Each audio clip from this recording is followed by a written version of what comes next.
Symbols. This is Jake Symbol ASMR. I heard you might be having some trouble sleeping. I know it's not easy to simply fall asleep during insomnia, and I won't pretend it's easy, but I thought maybe it would help if I were here, and maybe if I talked a bit about what keeps me awake, because if it's any surprise to you, I struggle with mental illness myself, and it's those types of anxious thoughts and bad thought patterns that usually keep me awake.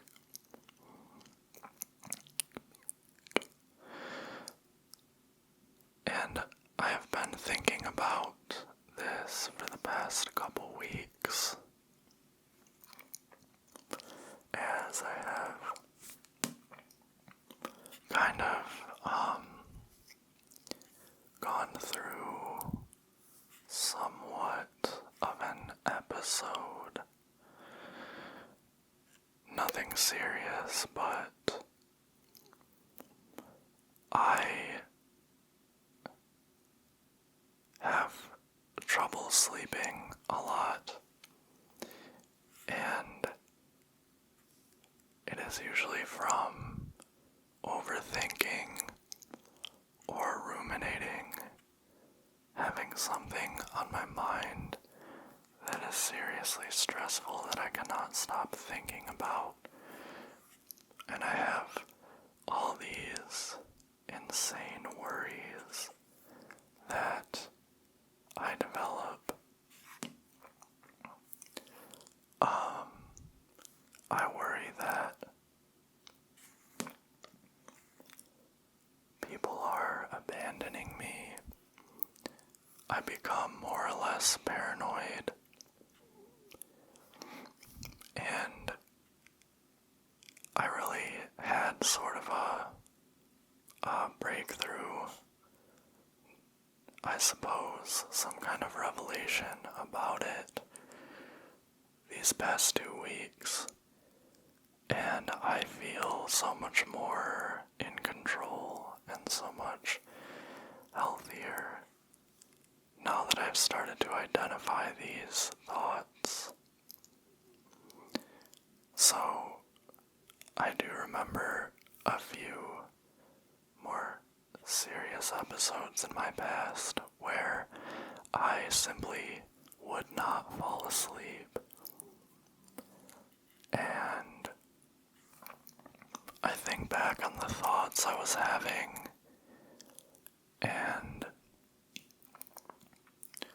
they were ridiculous, honestly. And I think about what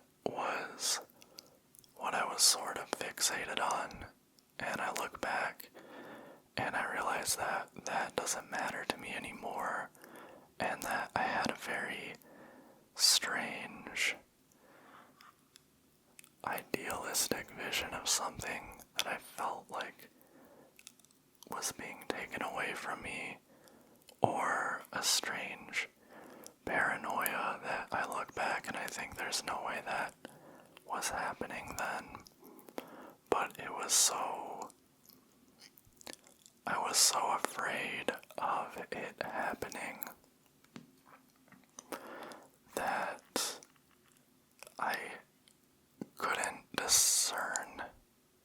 couldn't distinguish my fear from my assessment of the reality of that worst case scenario. And I also never was reflecting on why I was so worried about these things in the first place, why they were objects of concern to me, why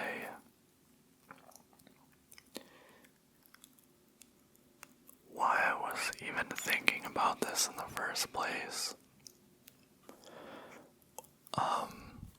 I know I'm not being very specific, but I'm sure if you're having these types of thoughts keeping you awake, then you probably know what I'm talking about, or the type of thing, the type of pattern that I'm talking about.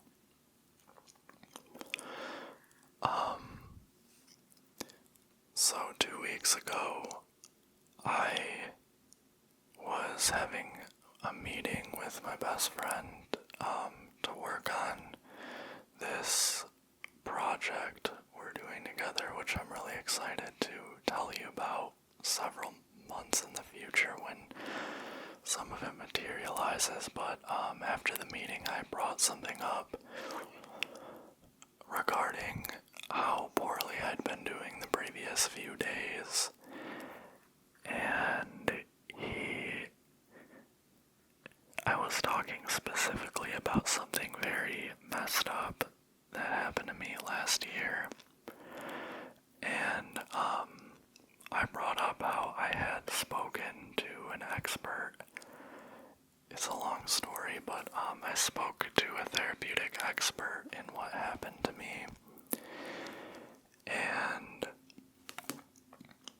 I concurrently was talking about this specific fixation I had where I was imagining all these things that if I take a step back, I'm afraid of something happening that I have no evidence for, and that I'm pretty much just projecting my fears and insecurities onto it. Specifically, it was an abandonment-related fear. And I had connected in my head that this experience I went through and this unrelated thing were probably related in terms of experiencing or fearing abandonment or betrayal. But my friend, who has a lot of experience with mental illness and trauma, said, "Did it occur to you that you were triggered?" And I hadn't thought that term, triggered.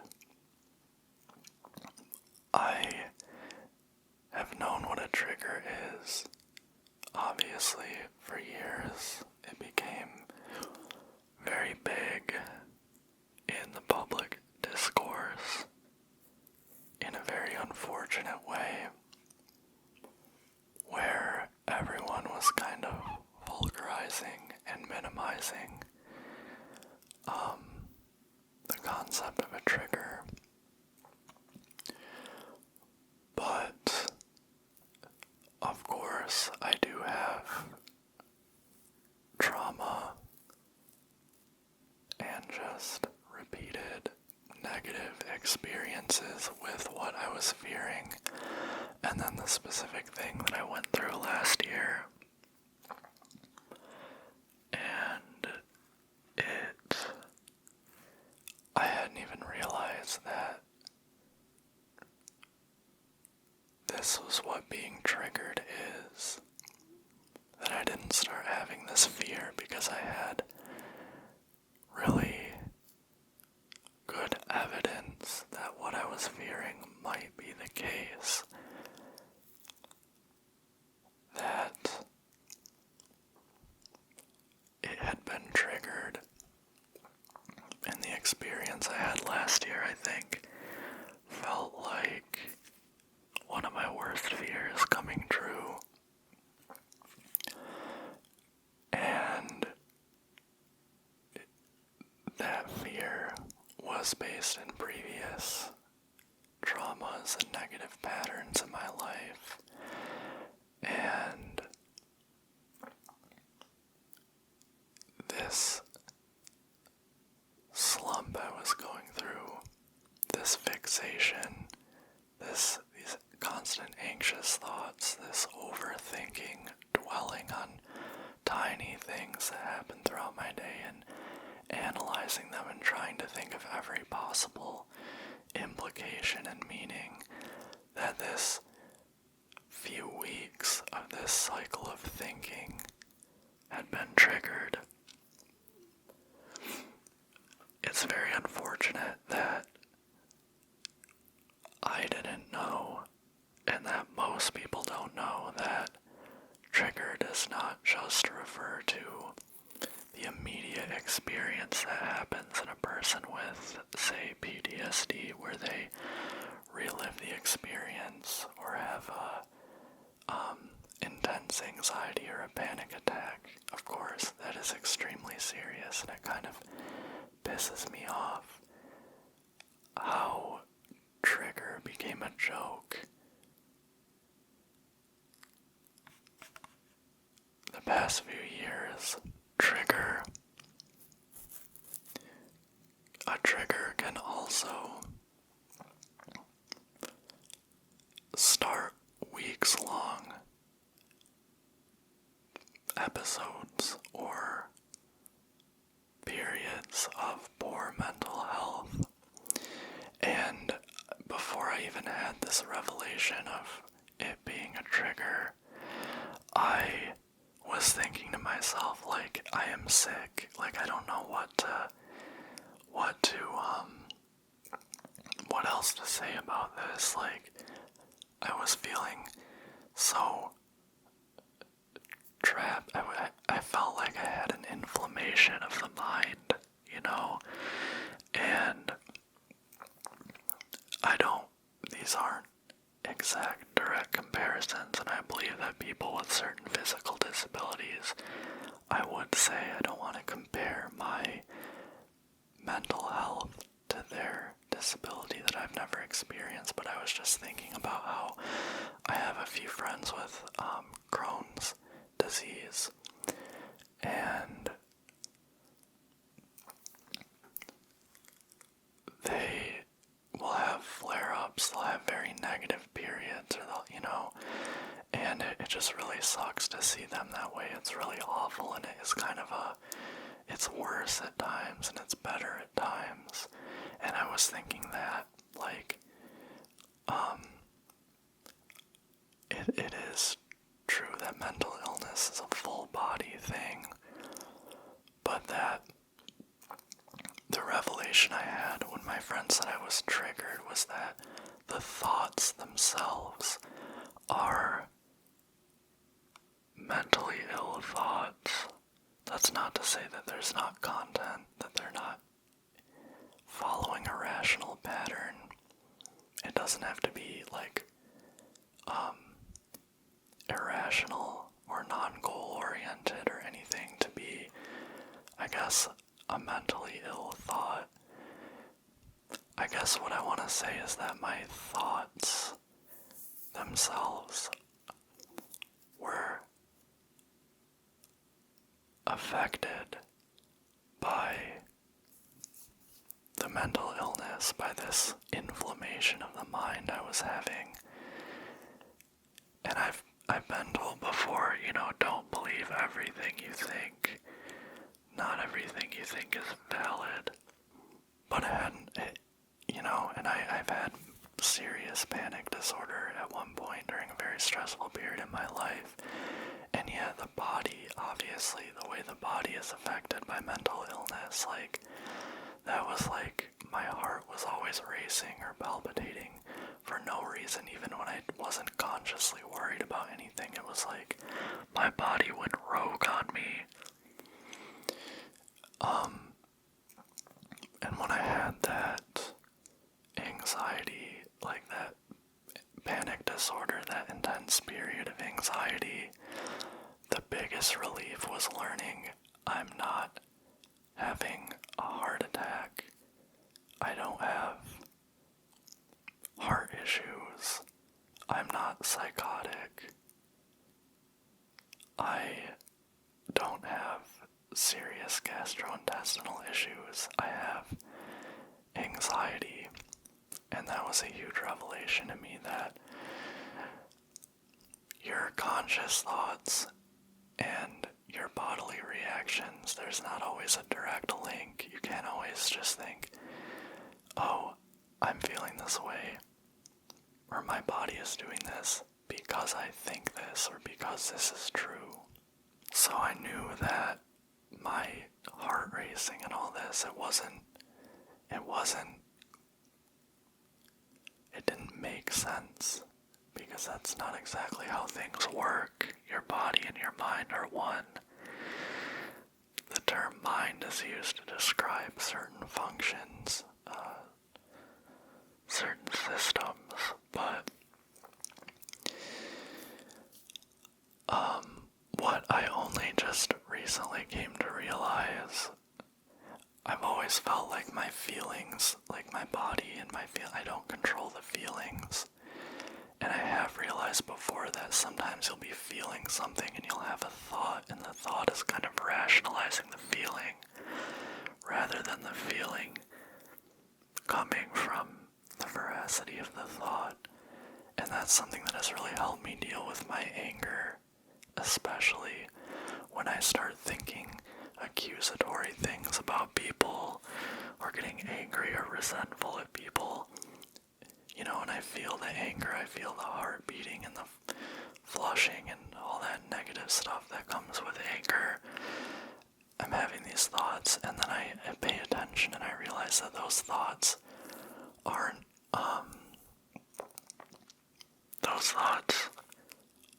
I'm not just thinking them because they're true, even if they happen to be true. And I'm not thinking them, the thoughts I'm having aren't in direct proportion to how true they are. So, blowing things out of proportion is definitely a thing. So even if your thoughts are true, you might blow them out of proportion. You might assume it means all these different terrible things, or you might make this inordinate judgment of a person or a situation, including yourself. You might inordinately judge yourself over something small because your thoughts arise from your emotions many times. It hadn't occurred to me that I guess this could be more generally true. That the reason I even care about something, the reason I start fearing something, the reason I start looking for evidence, the reason I see evidence of something, I even notice evidence of something, the reason I'm even looking is because I'm already feeling a certain way. I'm already feeling, in this case, I would say, depressed and anxious. I'm already feeling that way, and these thoughts are coming from a trigger. It's my body and brain going about learned patterns of thought, and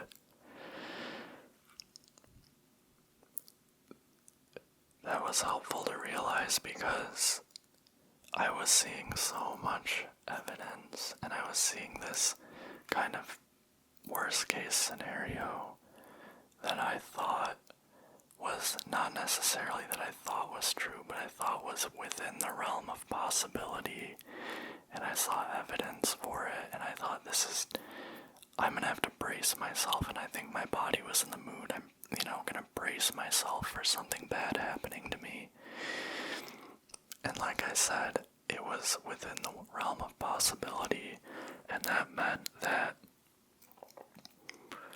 it was was maybe true, and then I did have reasons I thought it was true, little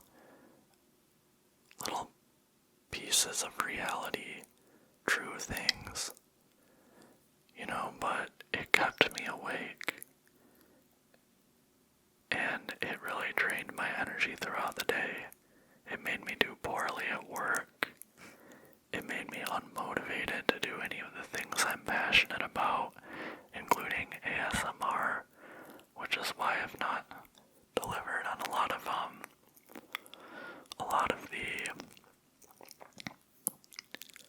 plans I've been telling you guys about.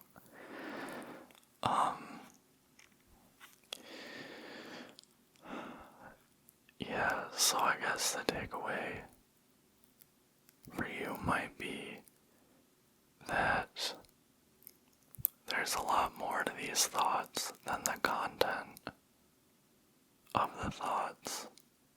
There's a reason that you're worried about one thing. Why are you fixated on this thing? And it really helped, and it might help you to think about, what are your traumas? Everyone has trauma. Not everyone has PTSD. Not everyone is debilitated or disabled by their trauma. I don't think it's healthy to minimize yourself when you know other people have been more traumatized, but you can make space for yourself. You can say, we're just talking about me right now because I'm me. I'm the only person I can control. My relationship with myself is the most important relationship I have in life. That's true of all of us. It's true of you. So, what in my life, childhood in particular, because childhood is an extremely formative time, what in my life has given me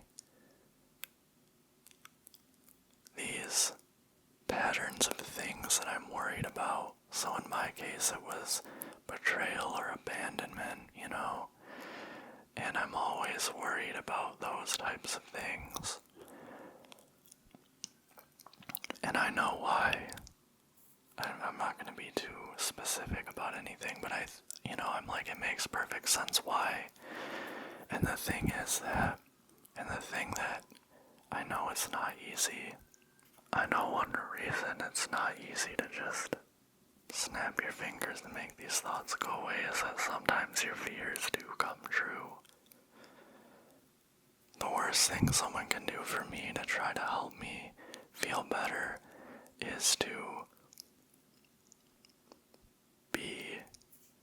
make things seem simpler than they are, is to be too positive. I've talked before about how I like the genre of horror because it entertains the idea of, what if everything is not okay? Or maybe everything is not okay. I'm not saying everything isn't okay.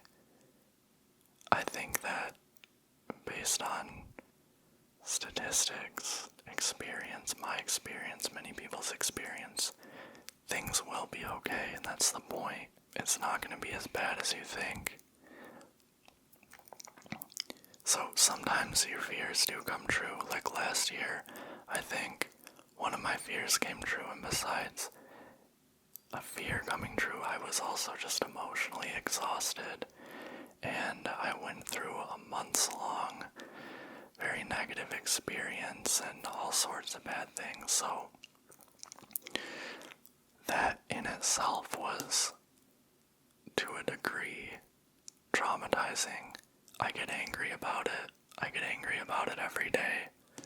And I'm embarrassed to admit it because it seems like I'm dwelling, but I spoke to that expert, and it's just how it works. And I mean, sure, I just need to, that's another thing, I need to not be embarrassed. Am I embarrassed of myself? Let's just think me and myself right now. No, I'm not. So, I wanted to share 2 therapy concepts I learned through speaking to that psych and through reading and talking the past 2 weeks. The first one is content response versus process response. A content response is when you have a thought and you address the content of that thought. So here's an example. A lot of people have told me I'm a liar since that incident happened last year. And my content response in my head is, I am not. You have been lied to. Here is every reason I'm not a liar. Here is every reason the people saying that are liars.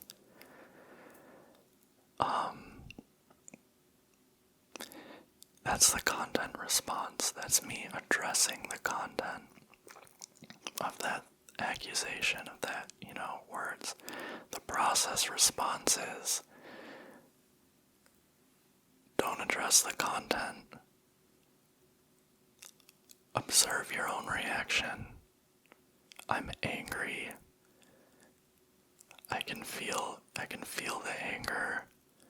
I'm angry. I'm this and that, whatever you're feeling. And then I'm angry because blah blah blah, I'm angry because I'm not a liar, whatever. You don't have, if you just address the content, you'll never become aware, you'll never develop control over your reactions. If you just have that content response, then you just kind of indulge in your learned patterns of thinking, and thoughts will create more thoughts and you can spiral. To me, I always think about, the term I always think is fractals. Like it just creates these fractals of thoughts, these repeating, just endless thoughts. Again, I'm not going to act like it's easy to make those thoughts go away, because like I was saying, the thoughts themselves are like a symptom or a flare-up or something. The thoughts come, they're not coming from nowhere. But you can't just magically make them go away. But I will say, practicing this and just seeking clarity and not taking all my thoughts at face value, not centering my thoughts, grounding my whole reality in my thoughts has helped. Because when an emotion comes through you, it will pass, but your thoughts will bring it back, and the emotion will bring thoughts with it, and thoughts bring emotions. So you're going to experience these emotions, but I have found, if you just pay attention to the emotion,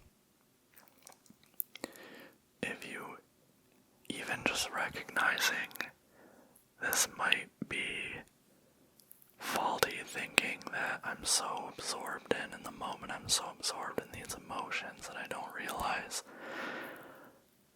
I'm either being kind of illogical or I have confirmation bias. Which if you don't know what confirmation bias is, it's when you have like one piece of evidence that points to a conclusion, and then you start seeing all the other evidence, and you only accept evidence that supports that conclusion. It's a problem in science, but also just in all thinking. So, confirmation bias, you might be blowing things way out of proportion, because, when you're in the moment, think of it like a flare-up or a storm or something. Your thoughts might seem silent, they might seem like pure words or ideas, but they're not. They have some sort of physical consequence, some sort of substance to them. has helped so much to just recognize I'm in a storm right now, or I'm having a flare-up right now, I'm having an episode. Yes, you can't just turn the thoughts off exactly, you can't just escape. But it helps so much just to recognize I'm in a bad state. And analyzing and trying to think my way out of this isn't gonna work. Okay, sorry, my air conditioning just came on and I can't adjust the thermostat because there's someone sleeping, a guest sleeping in my living room, so I hope you enjoy the white noise. I guess let me know in the comments whether it's a thumbs up or a thumbs down on the white noise. I'm so sorry. Anyway, I listen to white noise, like just straight up fuzz, to fall asleep, and I find it very calming. I hope you guys feel the same way. Anyway,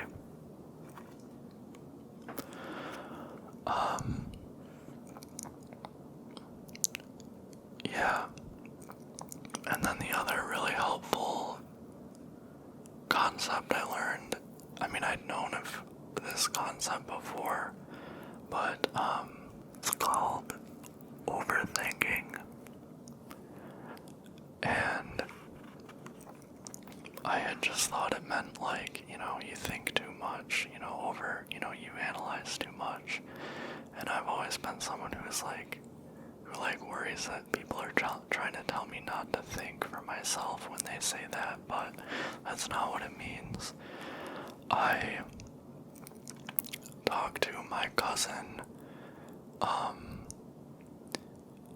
interestingly enough, I was talking to her about this trauma that she also has, and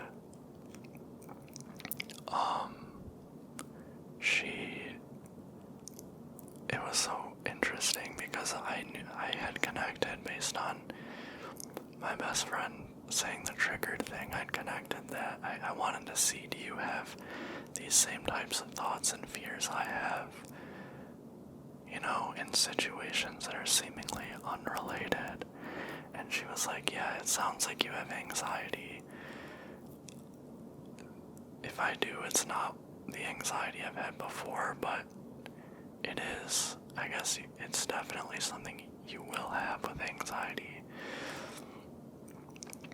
But the point is that she was telling me that she struggled with it for a really long time, and she used the word overthinking. I would overthink everything, and I asked what she means by overthinking, and it means she had fears, like I had worries and thoughts, and little things would happen throughout the day, and she would dwell on them all day. What does this mean? Did I mess up? Did I say the wrong thing? Did something happen? Is someone, hiding something from me? Whatever. And I was like, oh, that's exactly what I'm doing. I'm overthinking. And I read up on it, and it's like, it's a thought pattern that I was doing it. I was looking at little things, everything related to this fear I had. I was like thinking about it so much all day. Like, it's like I had like 5 clues, like 5 random clues, and like I was like looking at all of them and rearranging them and like doing a puzzle, like trying to figure out does this thing, like, is this what I'm afraid of? Like, once the picture becomes clear using these 5 things, if I put this next to this, or this next to this, or if I just look deeply into this, because I'm afraid, I was afraid of this scenario, and I had to use what I had to use what I had to see if what I feared was true. And of course, I didn't have nearly enough clues or evidence. I had nothing. I had about 5 pieces of a 1,000-piece jigsaw puzzle. There's no way I can know, is my worst fear true? There's no way I can just you know? And obviously I said the whole pattern, the thinking was me trying to figure out if my worst fear was true, so I wasn't being illogical. I was being logical. I was being like, it was like a detective with my fears or something. But the fact was, I didn't have reasons. I didn't have nearly enough evidence to believe what I was afraid was true. And I also was ignoring so much evidence to the contrary and not considering alternatives. And, I don't know, I'm an analytical person. You might have noticed. I'm a really analytical person. For me, it's all about thoughts and reason and reality and evidence. And I mean, for everyone it is to an extent. If you're trying to figure out whether something is true, that's what you do. But I took a step back and I realized that I started to question, why am I so concerned? Why am I engaged in this detective work? Why am I trying to solve this puzzle? And that's because I was trying to protect myself, because my body was using its patterns, because it was afraid of something happening to me again. It was afraid of something happening to me. And its way of dealing with it, and this is very common, and that's why it is so common, is overthinking, is just dwelling, ruminating, obsessing, and that could be your problem. Again, I am still, if what I fear is true, of course, it's completely irrational of me to, if it happened, to be hurt by it. And,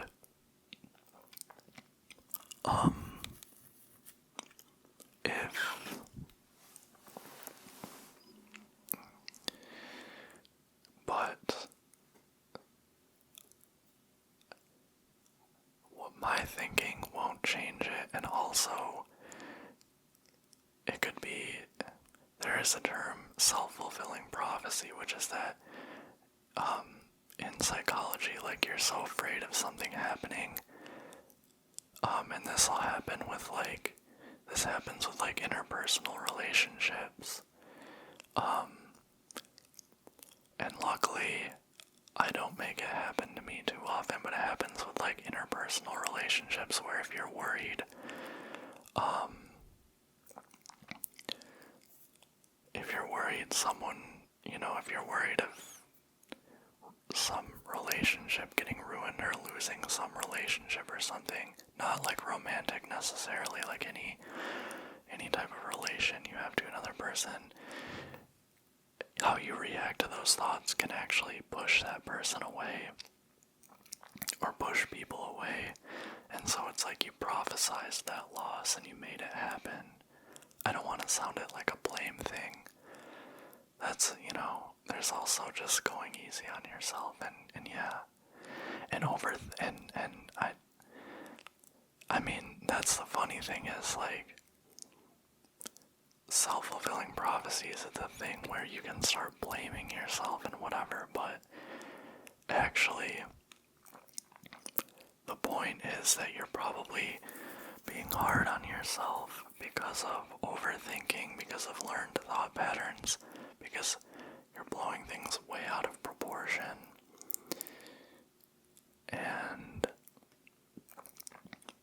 not being so hard on yourself, forgiving yourself, working on your relationship with yourself is the solution to that, is the solution to not actually making your situation worse. And this is a part of insecurity.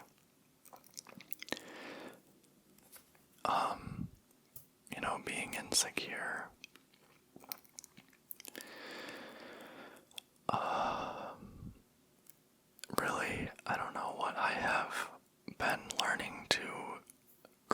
myself in.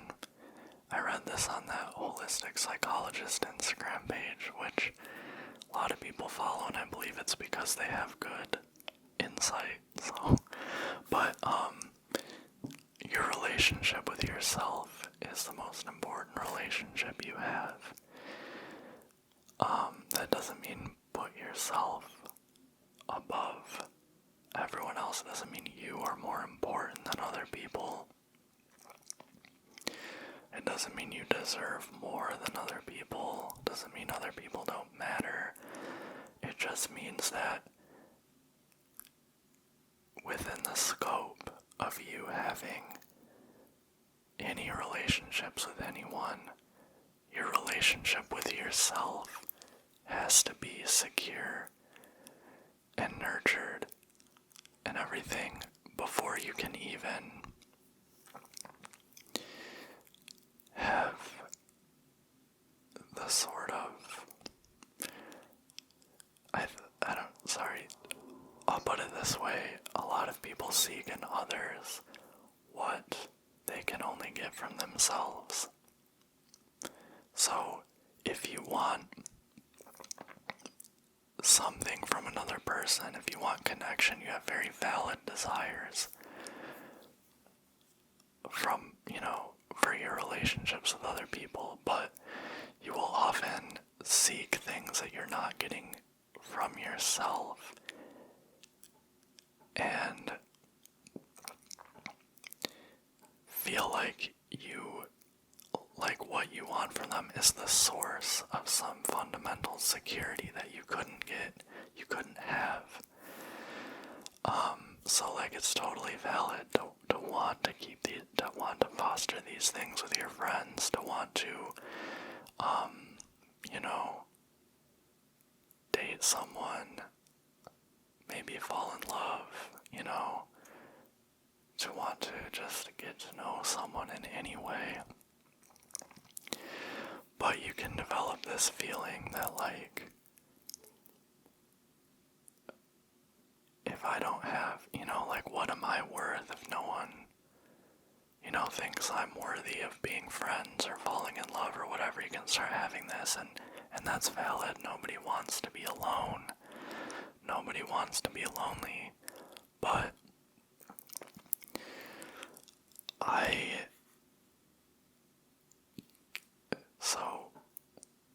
when I think, what if, I think of the worst case scenarios, for example, in losing people, and I have lost people and things like that, and it does hurt. I've started thinking if I lose this person, what do I have? And does losing this person reflect on my worth?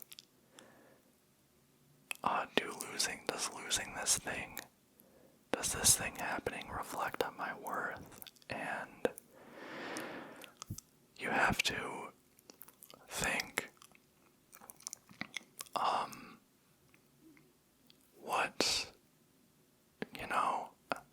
and the thing is, I don't have to tell myself why I like myself, why I love myself. I'm weird about that phrase with myself, but whatever. It's I know what I like about myself, I know what I'm proud of, I know what I have to offer, I know what my talents are, what makes me special, I know what I deserve, and I think, what can I do so that I don't feel worthless if someone else doesn't see that in me? And that is really just to foster, I don't know, in my mind it's to make something of what it's to offer what I have to offer. It's to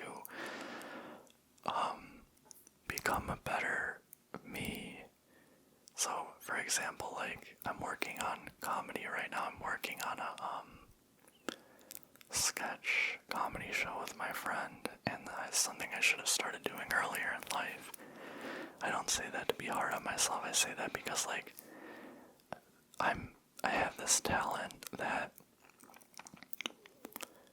I really do believe is a talent. It's something great about myself, I think about what is good about me, what do I enjoy doing, what could I be happy doing in life outside of whatever relationships I have with other people, what do I deserve?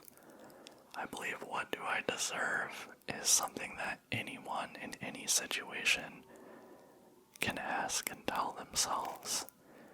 I mean, I feel, obviously it's very privileged for me to say, like, oh, to be happy, I just need to make an ASMR channel. I mean, some people are literally houseless, some people don't have shelter. But you can hold on to something with yourself if you know what you deserve. And you remind yourself what you deserve, and you don't let anyone else tell you that you don't deserve it.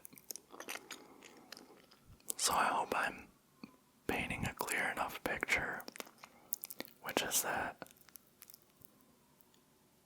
I'm not saying I'm not saying just like snap your fingers and don't think about what other people think, or like, don't think about what other people mean to you and what it would be if you lost them. Don't, whatever. I'm saying that those thoughts are valid, but you have to also take time to just talk to yourself and think about you without anyone else in the equation. Think, what do I like about myself? What have other people said that they like about me? Because you gotta think about that. Because that's feedback. What do I want to do? What do I deserve? How can I be better? How can I be a better version of me? Not according to these random things. How can I be better according to my own values? Stuff like that. And I guess this connects to the thinking, because take a step back and you stop thinking about those things, and you realize that thinking is a practice. It's something your body is doing. Again, content response. You don't have to address these thoughts. Don't, step back. You can choose what you're doing in a given moment, and you can choose to turn thoughts off, but you don't have to address those right now. You don't have to deal with that at every moment. My overall, thing here, again, is that, I know it's not easy. Literally, I'm speaking from someone who's going through it right now. It's 2 a.m. and I have work in the morning. It's not easy. I can't give you all the answers. I won't pretend to. I don't know you. You know you. But I hope that you get some perspective here. That even if you get, and I guess my final word will be, if you have still not fallen asleep and you are trying to fall asleep, that's okay. I've been there. I made it. You'll make it. Sleep is very important, but you'll be fine. Just so the worst thing you can do in trying to make yourself fall asleep is to try to make yourself fall asleep, you know what I mean? But I hope even if you can't sleep right now, you think, I hope that I've given you some perspective where you're like, well, maybe I can stretch. Maybe I can take a little walk around my house. Maybe I can go for a walk outside if you think that's a good idea. It might be very nice. These are just whatever you want to do. Maybe I can take deep breaths.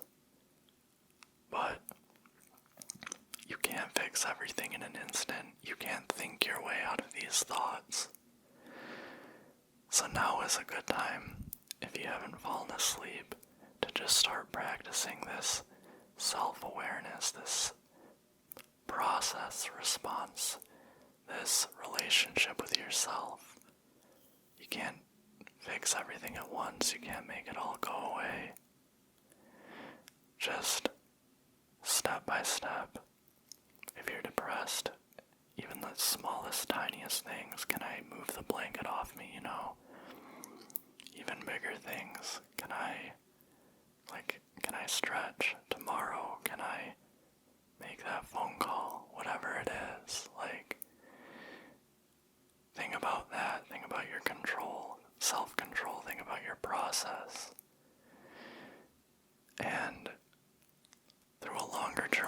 process this part of maybe why you have insomnia or why you're having trouble sleeping, in the long run, will get much better.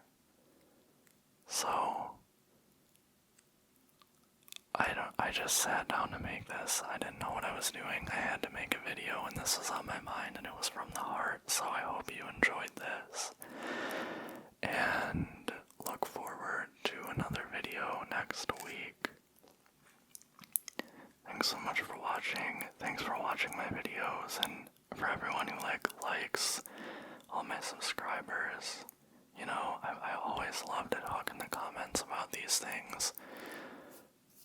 You know, I'm always fine with being vulnerable to an extent, and you're totally welcome to be yourself to the extent you're comfortable.